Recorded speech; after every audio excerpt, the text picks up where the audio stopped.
Greetings. You have your ticket? You don't have one, my friend? No problem. Just hit the subscription button below. Come on in. Hey guys, DFG here, Gideon's Flight. Hey, I just want to take a moment and share some light on the statement that Senate Majority Leader Mitch McConnell made today. If you haven't seen it on the news, then I've got a little clip, and it's less than a minute. So, and I think it's worthy of your time. And this comment is his thoughts in regards to reparations. And what I'm going to show you that in 1 minute, I've never seen a guy be able to tell 6 lies in 1 minute. So without further ado, let me let you listen to Mr. McConnell's thoughts. For something that happened 150 years ago for whom none of us currently living are responsible is a good idea. We've tried to deal with our original sin of slavery by fighting a civil war, by passing landmark civil rights legislation. We've elected an African-American president. I think we're always a work in progress in this country, but no one currently alive was responsible for that. And I don't think we should be trying to figure out how to compensate for it. First of all, it'd be pretty hard to figure out who to compensate. We've had waves of immigrants as well who've come to the country and experienced dramatic discrimination of one kind or another. So no, I don't think reparations are a good idea. Now, let me say this right quick. Now, in regards to reparations, whether reparations are ever granted, people of color or not, who's to say? It's obvious that America, from a government standpoint, which I suppose, I think I saw someone do a survey and asked how many Americans thought that blacks should get reparations. And I think the number was something like 30% said yes and like 70% said no. Now, that's fine and dandy. I mean, so when you start talking about the reparations issue and who are in support of it and who isn't, then it's you take 10 white people, put them in a room, seven out of 10 gonna say, hell no, we don't owe them nothing. Maybe let me do that math one more time. Take 10 people in a room. You know what I'm saying? 2 of them black, 8 of them white. Then probably 6 of the whites gonna say no, and probably 1 of the blacks gonna say no too. So you're still back at 7 out of 10. Now that I understand, I clearly understand. But let me talk to you a little bit about the lies that Mr. McConnell just shared. The first lie he said in that first little 1 minute clip was that we fought a civil war, to liberate, or as he said, America's original sin, to free the blacks. Well, that's a lie. The Civil War was fought, if you know anything about history, was to preserve the Union. The Civil War was fought to preserve the Union. Even President Lincoln has said himself, that he has it in writing. Go to the Lincoln Monument or pull up the Lincoln Papers. He says that if he could avoid that war without freeing one slave, he would do it. That's quote unquote. If he could avoid a war without freeing one slave, he would do it. So the very man who actually was responsible for the declaration of war clearly stated it was not his intention to free the slave. So that's lie number 1. Lie number 2, Mr. McConnell. The Reconstruction Act was not necessary to stop murdering people. Well, since he said that the Civil War was fought to free us, to give us equal rights, then he's telling us that the Reconstruction Act was not necessary.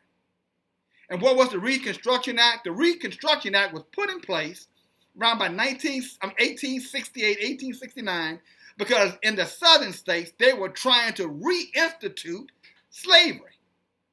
They came up with what they call black codes. And you ask the question, what were black codes? Black codes were laws that simply stated that if a black man was unemployed it was against the law. If a black man stole a chicken, he went to a labor camp and he was treated as a felon. Those kind of laws. If a black man happened to be just lingering around, loitering around, that was against the law. That was considered a crime. All right? So they had to put those laws in place just to be able for blacks down, especially down south and up north too. Michigan had laws like that. Illinois had laws like that. Ohio had laws like that. And Indiana had also black codes. And this is after the Civil War, after the so-called Emancipation Proclamation. And then after that, you come up with Jim Crow laws. What were Jim Crow laws? That blacks did not have equal protection under the law. You're talking about Ferguson, Duplessis versus Ferguson, or Ferguson versus Duplessis, where that the separate and equal doctrine, that as long as America was accommodating blacks could be separated from whites, going to separate schools, separate restaurants, separate parks, etc. And we know separate water fountains, and we know that all of those separate places were inferior places for blacks. Okay? Then he went on to say that the civil rights laws that were passed. Well, the civil rights law was passed in 1965, exactly 100 years later. So what freedom is he talking about when he says that nothing is owed? So if nothing is owed to people of color, then why did you have to put the Reconstruction Act in place? Why did you have black codes, Mr. McConnell? Why did you have Jim Crow laws, Mr. McConnell? Why did you have to pass a Civil Rights Act if everything was solved with, according to you, emancipation or freeing of the slaves? Let's go even further. Then he made the comment that he gave us a black president. Can you believe that shit? I mean, what a slap in the face. We gave, excuse my language, if you guys, some of you guys might want to hear, so we gave you niggas a nigga president, what else you want? Think about it. Barack Obama. And if anybody looked at any of Obama's legislation in terms of what did he do specifically? What laws he passed specifically that enhance black Americans, so-called black Americans, African Americans, Hebrew Israelites, that allowed them to be able to get some equity in the United States of America. That was not for anyone else to participate in. So giving us a black president. And then he talked about the immigrants. Well, every immigrant that came here after the Civil War benefited from the free labor that the country had for 250 some odd years prior to the Civil War being fought. Cotton was king. 90% of America's revenue came from cotton. And we know good so damn well who picked the most of that damn cotton. You think they would have came here if it was just deserted land, barren land? You think they would have came here if they had to work their asses off and scratch for themselves in the wilderness? You think they would have come running to America then? I think not. So yes, the immigrants came in, they had to work, but they didn't have to deal with issues that were related to Jim Crow. They didn't have to deal with issues that were related to black codes, redlining, redistricting, those kind of issues. Again, people not giving them jobs because of the color of their skin, not able to join certain labor unions because of the color of their skin, not being able to work in civil departments, in the civil industry, like firemen, policemen, things of that nature, because of the color of their skin. They didn't have to fight those things. Those things were non-existent for them. And then what was the last thing I have here? Oh, his comment about, and if we were to do reparations, how will we know who to give it to? Well, that's interesting. Because if I shopped at Walmart yesterday, you'd know where, if I went to Walmart yesterday and purchased a can of beans, I'm sure you'd be able to go through right now, look at, my statements, my transaction statements. You'd be able to pull it up based on my social security number and all the other data that they have on all of us. You're able to determine that.